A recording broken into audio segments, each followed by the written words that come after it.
Harish, the best academy. Hi friends, welcome to Harish academy.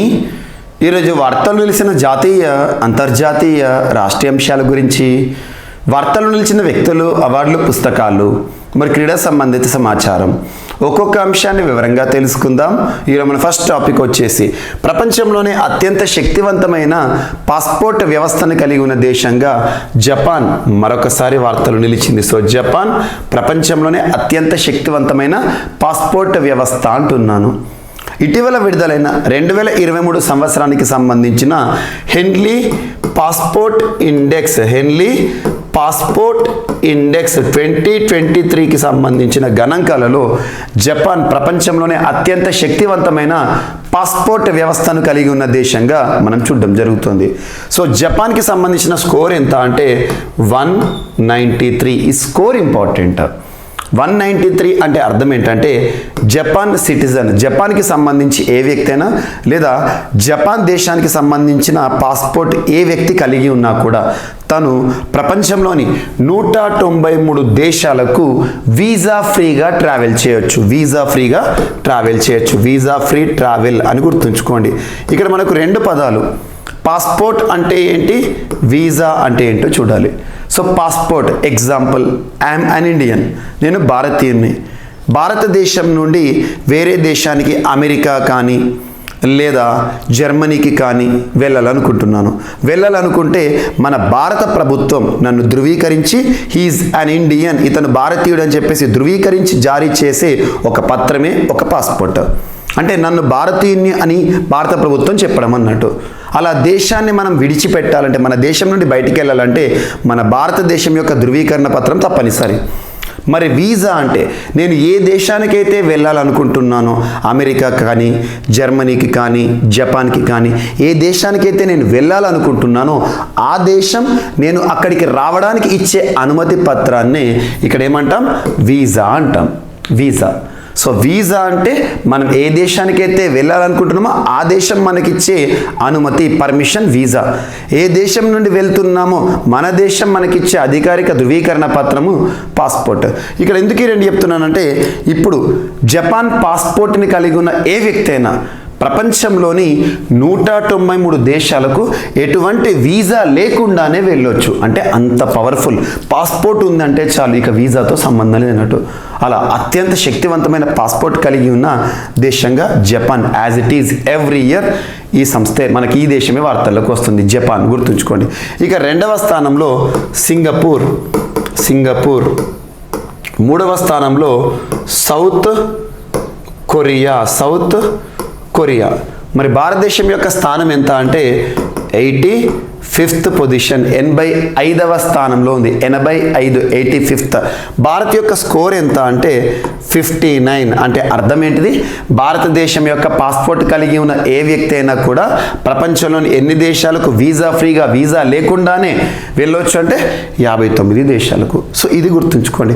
Japan first పొజిషన్లో ఉన్న దేశం, అత్యంత శక్తివంతమైన పాస్పోర్ట్ వ్యవస్థను కలిగి ఉన్న దేశం జపాన్ పాస్పోర్ట్తో ఇన్ని దేశాలకు వెళ్ళొచ్చు అన్నట్టు. 193 is the score. Second Singapore, south Korea. గుర్తుంచుకోండి, లేకపోతే లైట్. సో ఇక్కడ ఇండియా యొక్క స్కోర్ వచ్చేసేసి 59, ఇండియా యొక్క ర్యాంక్ వచ్చేసేసి 85th. మరి ఈ సూచి, ఈ ఇండెక్స్ కదా, ఈ ర్యాంకులను ఏ సంస్థ విడుదల చేస్తుందంటే హెన్లీ అండ్ పార్ట్నర్స్ అనే ఒక సంస్థ ఈ సంస్థ ఎక్కడ కేంద్రంగా పనిచేస్తుందంటే లండన్ కేంద్రంగా పనిచేస్తుంది. ఏదైనా అంతర్జాతీయ సంస్థ అంతర్జాతీయ ర్యాంకుల వార్తలకు వచ్చినాయంటే ఖచ్చితంగా సంస్థలపైన కూడా ప్రత్యేక శ్రద్ధ చూపాలి. సో లండన్ కేంద్రంగా పనిచేస్తున్న హెన్లీ అండ్ పార్ట్నర్స్ అనే సంస్థ ప్రతి ఏటా కూడా ఈ సూచిని విడుదల చేస్తూ ఉంటుంది. ప్రతి ఏటా కాదు, మనకు 2-3 సార్లు వార్తలకు వస్తూ ఉంటుంది, గుర్తుంచుకోండి. మరి ఈ సంస్థ ఎవరి నుండి సమాచారాన్ని తీసుకుంటుంది అంటే international air traffic association. International air traffic association, అంతర్జాతీయ ఎయిర్ వైమానిక ట్రాఫిక్ అసోసియేషన్ సమాఖ్య. ఈ సమాఖ్య అంతర్జాతీయ సమాఖ్య, అంతర్జాతీయ సంస్థ యొక్క హెడ్ క్వార్టర్ ఎక్కడ అంటే మాంట్రియల్ గుర్తుంచుకోండి. మాంట్రియల్ ఎక్కడ ఉంది? కెనడా. ఈ సంస్థ నుండి హెన్లీ అండ్ పార్ట్నర్స్ అనే సంస్థ సమాచారాన్ని సేకరించి ఆ సేకరించిన సమాచారం ఆధారంగా ఈ ర్యాంకులను విడుదల చేయడం జరుగుతుంది. ఇది గుర్తుంచుకోండి. సో ఈ విధంగా ఇండెక్స్లకు సంబంధించి, సూచీలకి సంబంధించి రెగ్యులర్గా ఎగ్జామినేషన్ పాయింట్ ఆఫ్ వ్యూలో ఏదో ఒక ప్రశ్నని మనం చూడడం జరుగుతుంది. అటువంటి టాపిక్స్ ఏవైతే ఉంటాయో సూచీల గురించి ప్రశ్న లేకుండా ప్రశ్నపత్రం ఉండదు రానున్న పోటీ పరీక్షలో. కొన్ని ఖచ్చితమైన అంశాలు ఉంటాయి అభ్యర్థులు చదవాల్సిన అంశాలు, ఏ పోటీ పరీక్షణ కానివ్వండి, ఏ స్థాయి పోటీ పరీక్షణ కానివ్వండి. అటువంటి అంశాల్లో సూచీలు, విన్యాసాలు ఇవి చాలా ఇంపార్టెంట్. సో అభ్యర్థులకు ప్రతి సబ్జెక్ట్ నుండి పాలిటీ, ఎకానమీ, జాగ్రఫీ, హిస్టరీ ఇలా ప్రతి సబ్జెక్ట్ నుండి కూడా ఖచ్చితంగా చదవాల్సిన కొన్ని అంశాలు ఉంటాయి. ఆ అంశాల కలయిక మీకు మిషన్ 100. సో మిషన్ 100 అనే ఒక కోర్సుని లాంచ్ చేయడం జరిగింది. Mission 100 GVK study circle app. ఇప్పటి వరకు జీవీకే స్టడీ సర్కిల్ యాప్ని ఎవరైనా ఇన్స్టాల్ చేసుకోకపోతే ఈరోజు ఇన్స్టాల్ చేసుకోండి. ఈ యాప్లో మిషన్ అనే కోర్సు ఉంటుంది. అందులో సూచీలకి సంబంధించి, విన్యాసాలకు సంబంధించి, కామన్వెల్త్ గేమ్స్కి సంబంధించి ఇటువంటివి జనరల్ ఇష్యూస్తో పాటు మిగతా సబ్జెక్ట్స్ పాలిటీకి సంబంధించి, ఎకానమీకి సంబంధించి, హిస్టరీకి సంబంధించి, జాగ్రఫీకి సంబంధించి, ఎస్ఎన్టీకి సంబంధించి అండ్ దాంతోపాటు almost 1 year current affairs PDF. So నేను ప్రిపేర్ చేసిన కరెంట్ అఫైర్స్ ఏదైతే ఉంటుందో పీడిఎఫ్ 1 ఇయర్ కరెంట్ అఫైర్స్. దాంతోపాటు ఏపీ అండ్ తెలంగాణ స్టేట్కి సంబంధించి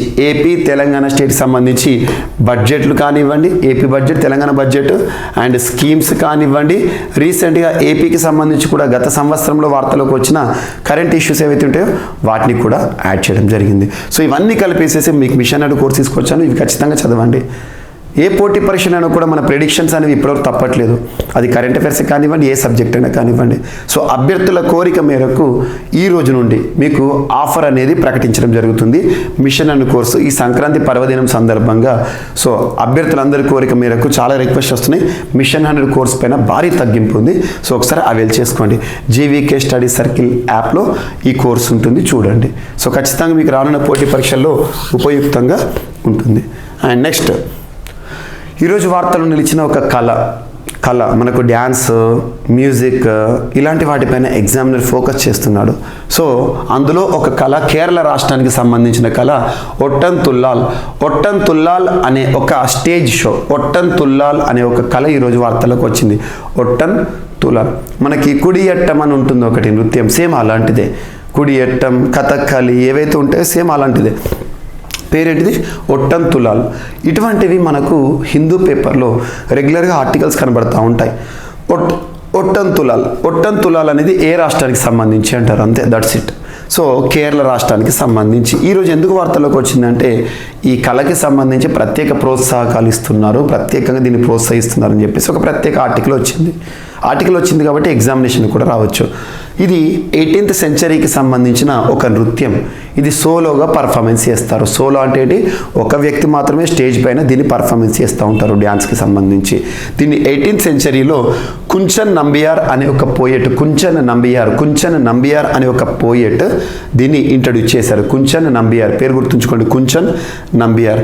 యాక్చువల్గా ఈ పర్ఫార్మెన్స్లో దేని గురించి చెప్తారంటే నాట్యశాస్త్రం గురించి చెప్తారు. నాట్యశాస్త్ర అనేది ఒక రచన. నాట్యశాస్త్ర చరిత్ర మనం నేర్చుకుంటాం. ఎవరు రాస్తారంటే భరత్ ముని గారు. సో భరత్ ముని రాసిన నాట్యశాస్త్రాన్ని ఈ స్టేజ్ షో ద్వారా చెప్పడం జరుగుతుంది, సోలో పర్ఫార్మెన్స్. సో పర్ఫార్మర్ ఎవరైతే ఉంటారో, ఆ డ్యాన్స్ చేసేవాళ్ళు ఎవరైతే ఉంటారో, ఆభరణాలు ధరించి చేసేవారు ఎవరైతే ఉంటారో తుల్లాల్ కరణ్ అంటాం. తుల్లాల్ కరణ్. ఇటీవల వార్తలు ఇచ్చిన ఒట్టన్ తుల్లాల్ అన్న ఒకటే, తుల్లాల్ అని పిలిచినా ఒకటే, తుల్లాల్ ఆర్ ఒట్టన్ తులాల్. గుర్తుంచుకోండి, ఒట్టన్ తులాల్ ఆర్ తుల్లాల్. ఏ రాష్ట్రానికి సంబంధించి అంటే కేరళ రాష్ట్రానికి సంబంధించి. సో ఇటువంటి గుర్తుంచుకోండి, ఎగ్జామినేషన్ అడగచ్చు. కుడియట్టు ముడియట్టం ఏ రాష్ట్రానికి సంబంధించి అంటే Kerala. Kalbelia that is different snake dance మనకి రాజస్థాన్ రాష్ట్రానికి సంబంధించి. గర్భా నృత్యం గుజరాత్ రాష్ట్రానికి సంబంధించి. సో ఇటువంటివి.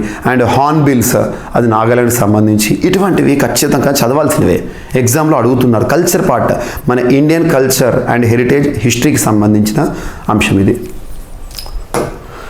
అండ్ నెక్స్ట్ మేఘాలయ రాష్ట్రం అంటేనే నేచర్ అద్భుతమైన ప్రాంతం, ప్రకృతి పరంగా ఏర్పడిన రాష్ట్రం అని చెప్పొచ్చు.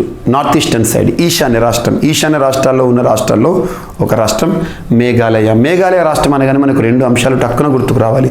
ఒకటి ప్రపంచంలోనే అత్యంత cleanest river woman ghat river ప్రపంచంలోనే అత్యంత ప్యూరెస్ట్ క్లీనెస్ట్ స్వచ్ఛమైన నది ఏదంటే ఉమన్ ఘాట్, అది మేఘాలయ రాష్ట్రంలో. ఎందుకంటే నేచర్ అద్భుతం అక్కడ. ఉమన్ ఘాట్ సంరక్షణ ఉద్యమం కూడా ఇటీవల వార్తలకు వచ్చింది. ఇక్కడ ఏంటంటే రూట్ అంటే ఏంటిది, వేర్లతో తయారు చేయబడిన వంతెన. మీరు మేఘాలయ రాష్ట్రం కనుక విజిట్ చేస్తే అక్కడ ఎక్కువగా ఈ బ్రిడ్జెస్ కనబడుతూ ఉంటాయి. ఈ టాపిక్ని మనం ఆల్రెడీ ఒక 2 to 3 days డిస్కస్ చేసాం. మళ్ళీ ఈరోజు వార్తల్లోకి వచ్చింది. రూట్ బ్రిడ్జ్ అంటే ఏంటంటే వంతెన అంటే మనం దగ్గర ఏం చేస్తాము, సో ఆ రోడ్ వేయడం కానివ్వండి, తీగల వంతెన ఇటువంటివి చూస్తూ ఉంటాం. కానీ ఇది ఎక్స్క్లూజివ్గా రూట్స్, మనకు చెట్ల యొక్క రూట్స్ నుండి అల్లి తయారు చేస్తారు. Local people, tribal people, Kashi, Jaintia ఈ ట్రైబ్స్ ఎవరైతే ఉంటారో వారు తయారు చేస్తారు. ఇందులో వాడే రూట్స్ ఏ వృక్షాలకి సంబంధించి అంటే ఫైకస్ ఎలాస్టికా ట్రీ యొక్క రూట్స్ని ఇందులో వాడతారు. ఎలాస్టిక్ లాగానే ఉంటాయి, తెగవు, చాలా బందోబస్తుగా ఉంటాయి. సో అటువంటి రూట్స్ని మనం ఏమంటామంటే జింకింగ్ జ్రీ వంతెన అన్న రూట్ బ్రిడ్జ్ అన్నా కూడా ఏ రాష్ట్రం అని అడుగుతారు, మేఘాలయ. దీనిపైన కూడా ప్రత్యేక ఆర్టికల్ వచ్చింది ఈరోజు న్యూస్ పేపర్స్లో, కాబట్టి దీన్ని మనం కవర్ చేయాల్సిందే. ఇది ఒకటి ఇంపార్టెంట్, జింకింగ్ జ్రీ వంతెన అని గుర్తుంచుకోండి. సో ఈ రూట్ బ్రిడ్జ్ ఏదైతే ఉంటుందో దీనిపైన క్వశ్చన్ రావచ్చు. ఎందుకంటే లాస్ట్ ఒక 6 months బ్యాక్ మనం వరల్డ్ హెరిటేజ్ సైట్కి సంబంధించి యునెస్కో గుర్తింపు పొందింది మేఘాలయ రూట్ బ్రిడ్జ్ టెంటేటివ్గా. ఇది కూడా ఇంపార్టెంటే. ఇలా యునెస్కోకి సంబంధించి ఇటీవల వార్తలు ఇచ్చిన ఊనాకోటి త్రిపుర కానివ్వండి, వాడ్నగర్ గుజరాత్ కానివ్వండి, మొదెరా సూర్య దేవాలయం కానివ్వండి, క్రియేటివ్ సిటీస్ నెట్వర్క్ కానివ్వండి, Garba intangible cultural heritage list కానివ్వండి, Gwalior Orchha UNESCO world heritage cities అనే అంశం కానివ్వండి, వీటిని ప్రత్యేకంగా చూడండి. ఎగ్జామినర్ ఫోకస్ చేస్తారు. యునెస్కోకి సంబంధించిన అంశంతో ఇది లాస్ట్ 6 months బ్యాక్ వార్తలు వచ్చింది. ఈరోజు ప్రత్యేకంగా మహిళలు ఈ వంతెన నిర్మాణంలో పాల్గొంటున్నారని చెప్పేసి ఒక ప్రత్యేకమైన ఫోటోతో కూడిన ఇమేజ్ వచ్చింది. నెక్స్ట్ ఈరోజు వార్తలు ఇచ్చిన జునా కటియా అనే ఒక విలేజ్. మనం అనుకుంటాం కరెంట్ అఫైర్స్ అంటే ఈరోజు జరిగింది, లాస్ట్ 6 months 3 months జరిగినవి చూసుకొని పోతే అయిపోతుందని. కానీ గుర్తుంచుకోండి, కరెంట్ అఫైర్స్ అంటే అది కాదు. Current affairs is update part in each and every subject that you learn in general studies. మనం జనరల్ స్టడీస్లో భాగంగా నేర్చుకునే ప్రతి ఒక్క సబ్జెక్ట్ ఉంటుంది కదా, polity, economy, history, geography, science and technology, environment, అలా అన్నిట్లో కూడా వచ్చే అద్భుతమైన ఆధునిక అంశాలే కరెంట్ అఫైర్స్, వర్తమాన అంశాలు. హిస్టరీ అంటే చాలామంది పాతది అనుకుంటారు, కానీ హిస్టరీలో కూడా అప్డేట్స్ ఉంటాయి. చాలా అంశాలు మనం చూస్తున్నాం. ఇటీవల కోనార్క్ సూర్య దేవాలయం పైన టీఎస్పీఎస్సీ Group 1 ఎగ్జామినేషన్లో క్వశ్చన్ అడిగారు. What is the reason behind this అంటే దీనిపైన ఉన్న కారణం ఏంటంటే కోనార్క్ సూర్య దేవాలయం ఇటీవల వార్తల్లోకి వచ్చింది. ఇంటర్పోల్ సదస్సు భారతదేశంలో జరిగింది. ఇంటర్పోల్ సదస్సు, దానికి లోగోలో మనం కోనార్క్ సూర్య దేవాలయానికి సంబంధించిన ఆ రథం యొక్క వీలు ఉంటుంది కదా, దాన్ని సూచించాం. అలా ఈరోజు కోనార్క్ సూర్య దేవాలయం పైన క్వశ్చన్ వచ్చింది. రామప్ప యునెస్కోకి సంబంధించి గుర్తింపు పొందుతూ వార్తలు ముఖ్యించింది. రామప్పకు సంబంధించి హిస్టరీ క్వశ్చన్ అడుగుతారు. ఇలా క్వశ్చన్ అనేది ఫ్రేమ్ చేస్తారు, గుర్తుంచుకోండి. సో ఇక్కడ ఇండస్ వ్యాలీ సివిలైజేషన్ సింధు నాగరికతలో అద్భుతమైన ప్రాంతం జునా కటియా విలేజ్ అని ఆర్కియాలజిస్టులు ఇటీవల ఈ ప్రాంతంలో తవ్విన తవ్వకాల్లో కొన్ని ప్రత్యేకమైన వస్తువులు బయటపడ్డాయి, కుండలు కానీ మట్టి పాత్రలు ఇటువంటివి. సో ఎగ్జామ్లో ఒకటి అడుగుతారు, ఇటీవల వార్తలు ఇచ్చిన జునా కటియా విలేజ్ సింధు నాగరికత కాలం నాటి కొన్ని ఆనవాళ్లను ఇటీవల బయటపడిన ప్రాంతం ఏ రాష్ట్రం అంటే గుజరాత్. సమ్ న్యూ ఫైండింగ్స్ అనే అంశం. ఇలా హిస్టరీకి సంబంధించి కూడా ఎప్పుడో చరిత్రకి సంబంధించి కూడా మనకు కొన్ని బయటపడతా ఉంటాయి. ఎక్స్కవేషన్స్ అంటారు, ఆర్కియలాజికల్ ఎక్స్కవేషన్స్ అంటే ఈ శాస్త్రవేత్తలు ఎవరైతే ఉంటారో చరిత్రకారులు, తవ్వకాలు అన్నట్టు. లాస్ట్ టైం మనము రాఖీ ఘర్ గురించి చూసాం. రాఖీ ఘర్ పంజాబ్లో 1857 నాటి సిపాయిల తిరుగుబాటు కాలం నాటి శవాల దిబ్బలు బయటపడ్డాయి. ఇటువంటివి వీటిని ప్రత్యేకంగా చూడండి. అజ్నాలా అనే ప్రాంతం పంజాబ్ అలా. సో హిస్టరీకి సంబంధించి ఇంపార్టెంట్ జునా విలేజ్ ఇటీవల వార్తల్లోకి వచ్చింది. ఏ రాష్ట్రం? సింధు నాగరికతకు సంబంధించి అంటే గుజరాత్. అంటే ఇప్పుడు అర్థమేంటిది? సింధు నాగరికతకు సంబంధించి ఆ ప్రాంతంలో ఆ సమయం సంబంధించి తవ్వకాలన్నీ కూడా మీరు చూడాలి, ఎగ్జామ్లో అడగొచ్చు. Next space kids India. Space kids India అంటే ఇది తమిళనాడు రాష్ట్రానికి సంబంధించిన ఒక స్టార్టప్ సంస్థ. స్టార్టప్ దేనికి సంబంధించిన స్టార్టప్ అంటే అంతరిక్ష పరిశోధనలు చేస్తున్న ఒక స్టార్టప్ సంస్థ. అటువంటి స్పేస్ కిడ్స్ ఇండియా సంస్థ తయారు చేసిన శాటిలైట్ దాదాపు 750 మంది స్కూల్ అమ్మాయిలు విద్యార్థినులు తయారు చేసిన శాటిలైట్ని ఇస్రో అతి త్వరలో లాంచ్ చేయబోతోంది. యాక్చువల్గా అన్నీ కరెక్ట్గా ఉంటుంటే January 6th లాంచ్ అయ్యేది, కానీ due to some reasons, internal reasons it is postponed అని చెప్పేసి ఆర్టికల్ వచ్చింది. ఆ శాటిలైట్ పేరు గుర్తుంచుకోండి, Azadi sat. So space kids India satellite made by 750 school girls to be launched by ISRO అనే ఒక ఆర్టికల్. ఇక్కడ మన స్పేస్ కిడ్స్ అనే సంస్థ ఇంపార్టెంట్. ఇక్కడ 3 అంశాలు గుర్తుంచుకోండి. భారతదేశంలోని మొట్టమొదటి ప్రైవేట్ రాకెట్ అనగానే మనకు విక్రమ్ ఎస్కి సంబంధించి ప్రారంభ్ మిషన్ గుర్తుంచుకోండి. Prarambh mission. And next Vikram ఎస్తో పాటు ఇటీవల భారతదేశంలో మొట్టమొదటి ప్రైవేట్ లాంచ్ ప్యాడ్ అదేంటంటే అగ్నికూల్ ఏరోస్పేస్ వారు నిర్మించిన, తిరుపతిలోని శ్రీహరికోటలో నిర్మించిన ప్రైవేట్ లాంచ్ ప్యాడ్ వార్తలకు వచ్చింది. ప్రారంభ మిషన్ ఏదైతే ఉంటుందో ఏ సంస్థ అంటే ఇది స్కై రూట్ ఏరోస్పేస్. సో ఇక్కడ స్పేస్ కిడ్స్ ఇండియా కూడా స్టార్టప్. అంటే అర్థం ఏంటిది? భారతదేశంలో ప్రస్తుతం అంతరిక్ష రంగంలో ప్రైవేట్ పాత్ర పెరుగుతూ వస్తుంది. ప్రైవేట్ పాత్ర పెరుగుతూ వస్తడానికి కారణం ఏంటంటే ఇన్ స్పేస్ భారత ప్రభుత్వం 2020 సంవత్సరంలో ప్రారంభించిన ఒక చొరవ Indian national space promotion and authorisation centre. అంతరిక్ష రంగంలో ఇస్రో సాధిస్తున్న ఘనతలకి తోడు ప్రైవేట్ని సహకారం తీసుకోవడం అన్నట్టు. అది ఎందుకంటే ప్రపంచంలోని కొన్ని దేశాలు, అమెరికా లాంటి దేశాలు అంతరిక్ష రంగంలో దూసుకుపోతున్నాయి because of private sector involvement. భారతదేశంలో కూడా ప్రైవేట్ సెక్టర్ ఇన్వాల్వ్ చేయడానికి ఇటువంటి చొరవ తీసుకుంటున్నాం. ఇది ఒకటి ఇంపార్టెంట్. అండ్ పృథ్వీ-2 మిసైల్ క్షిపణి, ballistic short range ballistic missile, తక్కువ దూరంలో ప్రయాణించేది. ఇటీవల మనకి ఈ మిసైల్ ప్రయోగం అనే అంశం వార్తలోకి వచ్చింది. మిసైల్ ప్రయోగం అనగానే రక్షణ రంగానికి సంబంధించి ఏది గుర్తుకు రావాలి? DRDO, defence research development organisation. భారతదేశంలో రక్షణ రంగానికి సంబంధించి పరిశోధనలు చేస్తున్న ఒక సంస్థ DRDO. సో DRDOకి ఇటీవల నూతన చైర్పర్సన్గా వార్తలోకి వచ్చిన పర్సన్ సమీర్ వి కామత్. గుర్తుంచుకోండి, సమీర్ వి కామత్. సో DRDO ఆధ్వర్యంలో రక్షణ రంగ అవసరాల్లో భాగంగా పృథ్వీ-2 వర్షన్ మిసైల్ ఇటీవల లాంచ్ చేశారు. ఎక్కడ లాంచ్ చేస్తారు? DRDO లాంచ్ రక్షణ రంగం అనే ఏ రాష్ట్రం గుర్తుకు రావాలి? ఒడిషాలోని అబ్దుల్ కలాం వీలర్ ఐలాండ్, చాందీపూర్, బాలాసోర్ అని చెప్తాం కదా, ఆ ప్రాంతంలో. అదే ఇస్రో అంటే శ్రీహరికోట, మనకు తిరుపతి శ్రీహరికోట షార్ కేంద్రం. సో గుర్తుంచుకోండి.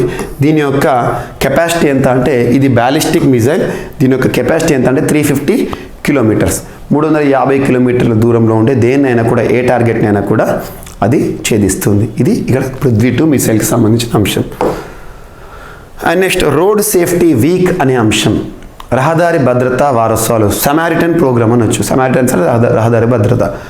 సో రోడ్ సేఫ్టీ వీక్గా 11వ తేదీ నుండి 17వ తేదీ ఈ వారం రోజుల పాటు 2023 ఈ జనవరి మాసం 11వ తేదీ, మొన్న 11వ తేదీ అండ్ 17th వరకు, ఈ సంక్రాంతి టైం అనుకోండి, దీన్ని రహదారి భద్రతా వారోత్సవాలుగా కేంద్ర ప్రభుత్వం నిర్వహిస్తోంది. కేంద్ర ప్రభుత్వానికి సంబంధించి రహదారులకు సంబంధించి నిర్వహించే మంత్రిత్వ శాఖ ఏంటి? ఏ మంత్రిత్వ శాఖ nodal agency? Ministry of road transport and highways, జాతీయ రహదారుల మంత్రిత్వ శాఖ. ప్రస్తుతం కన్సర్న్ పర్సన్ ఎవరు డ్యూటీ డిశ్చార్జ్ చేస్తున్నారు? ఎవరు? ఈ కేంద్ర మంత్రిగా ఉన్నారు నితిన్ గడ్కరీ. పేర్లు గుర్తుంచుకోండి, ఎగ్జామినర్ అడుగుతున్నాడు, మంత్రుల పైన కూడా పేర్లను అడుగుతున్నాడు, కాబట్టి ఎగ్జామ్లో ఇది ఇంపార్టెంట్. సో ఈ మంత్రిత్వ శాఖ పరిధిలో let's pledge to not to jump any red light this week. అంటే ఏంటిదంటే ఈ వారం రోజుల పాటు ఎవరం కూడా ట్రాఫిక్ సిగ్నల్ని జంప్ చేయకండి, రెడ్ లైట్ పడితే ఆగండి అని చెప్పేసేసి రహదారి భద్రత, యాక్సిడెంట్స్ జరగకుండా మన వంతుగా మనం ఎలాంటి ప్రికాషన్స్ తీసుకోవాలి, ఎందుకు రహదారి భద్రత ఆవశ్యకత ఉంది. అంటే చాలామంది కూడా చూడండి, యువత బైక్ పైన ఎంజాయ్మెంట్, డ్రైవింగ్ ఈజ్ ఎంజాయ్మెంట్, తప్పేం కాదు. కానీ క్షణికావేశంలో వాళ్ళు ఏం చేస్తారంటే స్పీడ్గా చేయడము, దానిపైన అడ్వెంచర్స్ చేయడం, దీనివల్ల అమూల్యమైన ప్రాణాన్ని కోల్పోతున్నారు. అలా బైక్ నడిపేటప్పుడు కానీ, కార్లను నడిపేటప్పుడు కానివ్వండి, సీట్ బెల్ట్ ధరించాలి, బైక్ అయితే హెల్మెట్ ధరించాలి, స్లోగా వెళ్ళాలి, ట్రాఫిక్ సిగ్నల్ పట్ల అవగాహన ఉండాలి, రోడ్డుకి ఈ వైపున వెళ్ళాలి అని చెప్పేసి ప్రత్యేకంగా రహదారి భద్రత విషయంలో అవగాహన కల్పించే కార్యక్రమాన్ని గుర్తుంచుకోండి. సో ఇది మనకు ఈరోజు వార్తలించిన వారోత్సవాలు. అండ్ హాకీ వాలి సర్పంచ్ ఎవరిని పిలుస్తాం? హాకీ వాలి సర్పంచ్ అంటే భారతదేశంలో ఒక ప్రముఖ వ్యక్తి నీరు యాదవ్. హాకీ వాలి సర్పంచ్ అంటాం. హాకీ వాలి సర్పంచ్, హాకీ క్రీడాకారి అనే సర్పంచ్. సో హాకీ వాలి సర్పంచ్ తను ఏ రాష్ట్రం అంటే రాజస్థాన్ రాష్ట్రానికి చెందిన లంబీ అహిర్ విలేజ్ రాజస్థాన్.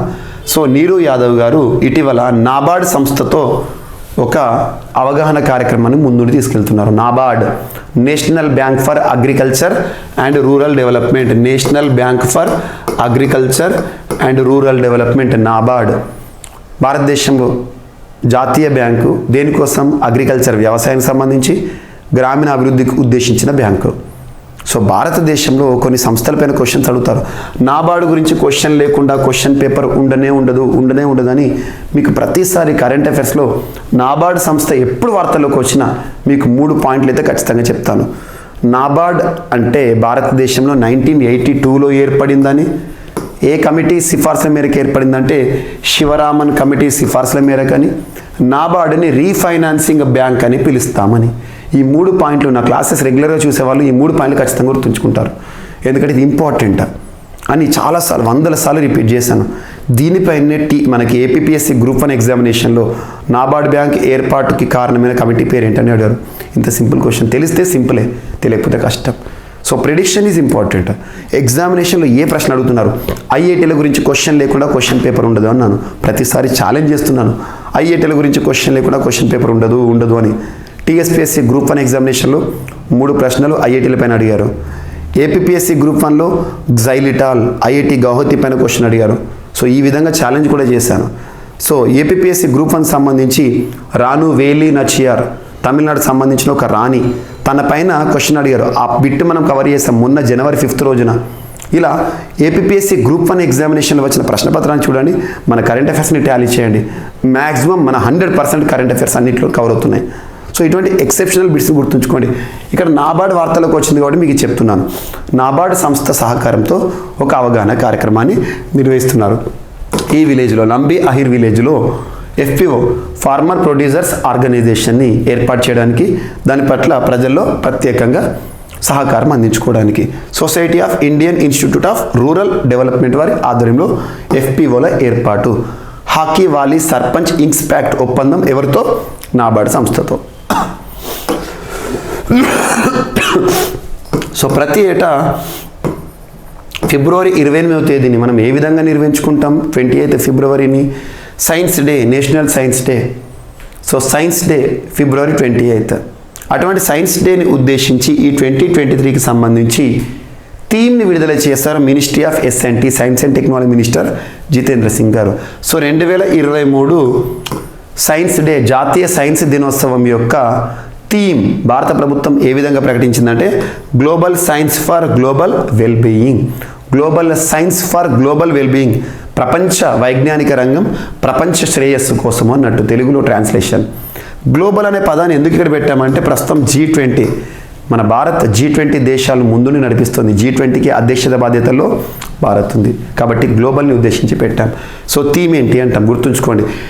ఈ దినోత్సవాలపై ఎగ్జామినేషన్లో క్వశ్చన్స్ అడుగుతారు, ఏ దినోత్సవం యొక్క థీమ్ ఏంటి అని. సో అటువంటిది జాతీయ సైన్స్ దినోత్సవం యొక్క థీమ్ 2023 సంవత్సరానికి సంబంధించి ఏంటంటే మనకి global science for global wellbeing. ఇటువంటి గుర్తుంచుకోండి. ఇటీవల మనకు Indian science Congress, that is different. Indian science Congress Nagpur వేదికగా 108వ జాతీయ సైన్స్ కాంగ్రెస్ సమావేశాలు జరిగినాయి. దాని యొక్క theme science and technology for sustainable development with women empowerment. అటువంటి గుర్తుంచుకోండి. థీమ్స్ పైన క్వశ్చన్ చేయొచ్చు. ప్రవాసీ భారతీయ దివస్ డయాస్పోరా అని చెప్పేసి 17th ప్రవాసీ భారతీయ దివస్ ఇందోర్ సిటీలో జరుగుతుంది. ఇలా లింక్ చేసుకోండి, ఒక టాపిక్ని మల్టిపుల్గా లింక్ చేసుకుంటే మనకి ఎగ్జామినేషన్లో ఈజీగా గుర్తుంటాయి. ఇటువంటి ఇంపార్టెంట్ టాపిక్స్ మీకు మిషనర్లు తీసుకొచ్చాను. థీమ్స్ ఏ విధంగా ఉంటాయి అని చెప్పేసి చూడండి ఒకసారి. అండ్ వార్తల వ్యక్తుల విషయానికి వస్తే అనురాగ్ కుమార్ గారు ఈరోజు వార్తల్లోకి వచ్చారు. Electronics corporation of India limited ECIL Hyderabad కేంద్రంగా పనిచేస్తుంది కదా, ఆ సంస్థకి నూతన చైర్మన్ అండ్ మేనేజింగ్ డైరెక్టర్గా ఛార్జ్ తీసుకుంటూ వార్తలకు వచ్చిన వ్యక్తి అనురాగ్ కుమార్ గారు, సీనియర్ అధికారి, బ్యూరోకి సంబంధించి అని గుర్తుంచుకోండి. ECIL నూతన CMD ఎవరంటే అనురాగ్, అంతే. And Gabon African country, Gabon దేశానికి ఒక ఉపాధ్యక్షురాలు, ఆ దేశ చరిత్రలోనే గుర్తింపున్న మొట్టమొదటి ప్రైమ్ మినిస్టర్ ఈరోజు దేశ ఉపాధ్యక్షురాలుగా, వైస్ ప్రెసిడెంట్గా వార్తల్లోకి వచ్చారు. తన పేరు ఏంటంటే ఒసౌకా రపోండా. ఇటీవల ఏ దేశానికి వైస్ ప్రెసిడెంట్గా వచ్చారంటే గాబన్. ఆ దేశంలో ఈమె మొట్టమొదటి ఫీమేల్ ప్రైమ్ మినిస్టర్. మరియు ఇప్పటివరకు ప్రైమ్ మినిస్టర్గా ఉన్న తాను వైస్ ప్రెసిడెంట్ అయ్యారు కాబట్టి ప్రైమ్ మినిస్టర్గా ఎవరు వచ్చారంటే అలెన్ క్లాడ్ బెల్లీ బైనాక్స్, గుర్తుంచుకోండి, బైనాక్స్. సో అలెన్ క్లాడే అని గుర్తుంచుకోండి. మరి వీళ్ళను నియమిస్తూ వార్తలకు వచ్చిన ప్రస్తుత దేశాధ్యక్షుడు ఎవరు అంటే అలీ బోంగో. పేర్లు అలాగే ఉంటాయి, ఆఫ్రికన్ వర్డ్స్ గుర్తుంచుకోవాలి తప్పదు. వీళ్ళు అంత పెద్ద ఇంపార్టెంట్ ఏం కాదు, కానీ ఇటీవల వార్తలు ఇచ్చిన ఐర్లాండ్ ప్రధాని ఇంపార్టెంట్, భారత సంతతి వ్యక్తి. ఇటలీ ప్రధాని, దేశ చరిత్రలోని ఇటలీ దేశాధినేత మొట్టమొదటి మహిళ వార్తలకు వచ్చింది జార్జియా మెలోని.